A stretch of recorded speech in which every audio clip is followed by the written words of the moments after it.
Hi, welcome back ఆరు foods. దోశలు ఎర్రగా కరకరలాడుతూ మంచి రుచిగా వేసుకోవాలని అందరికీ ఇష్టమే. కానీ అలా వేయాలంటే కరెక్ట్ అయిన కొలత ఉండాలి. కరెక్ట్ అయిన కొలతలు దోశపిండి రుబ్బుకోవడం అందరికీ తెలుసండి. కానీ కొద్దిమంది బిగినర్స్ ఉంటారు, వాళ్ళకి తెలియకపోవచ్చు. అలాంటి వాళ్లకు నేను చెప్తున్నాను, చూడండి.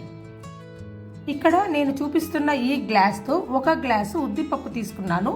అదే గ్లాస్తో 3 గ్లాసుల బియ్యం తీసుకున్నానండి. అలాగే 3 స్పూన్ల శనగపప్పు, 1/2 స్పూను మెంతి తీసుకొని 6-7 గంటలు నానబెట్టండి. నానిన తర్వాత కొద్దిగా అటుకులు వేయండి. ఒక చిన్న కప్ అంత వేస్తే సరిపోతుంది. రాత్రికి పిండి రుబ్బేసుకుంటే పొద్దునకి ఇలా పులిసిపోతుందండి.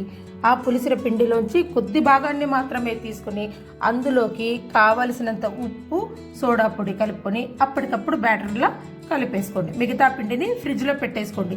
వారం 10 రోజులైనా కూడా చక్కగా ఉంటుంది, పులుపు లేకుండా ఉంటుందండి. నేను దోశలోకి ఆల్రెడీ ఆలు పళ్ళెం చేశాను, అలాగే ఎర్రకారం చేశాను. ఈరోజు పల్లి చట్నీ కూడా చేసేసండి. ఈ 3 రెడీగా పెట్టేసుకున్నాను. ఇక దోశలు వేసేస్తున్నాను. దోశలు చూడండి ఎంత చక్కగా వస్తాయో మీకే చూపిస్తాను. స్టవ్ పైన పెనం పెట్టి పెనం బాగా వేడయ్యేదాకా ఉంచండి. కొద్దిగా ఉల్లిపాయతో పెనానికి 1 చుక్క ఆయిల్ వేసి ఒక్కసారి తిప్పేసి ఇలా దోశలు వేసేసుకోవడమేనండి. చూడండి ఎంత చక్కగా వస్తాయో. నేను ఎక్కువ ఆయిల్ వేయను, చాలా తక్కువగా వాడతాను. మీరు మీకు కావాల్సిన విధంగా వేసేసుకోండి. నేను 1 టేబుల్ స్పూన్ లేదా కొద్దిగా వేసి దోశ కాల్చేస్తున్నాను. చూడండి ఎంత చక్కగా ఎర్రగా వచ్చేసిందో. అంతే, చాలా ఈజీగా మీరు కూడా దోశలు వేసేసుకోవచ్చు. ట్రై చేయండి మీరు కూడా.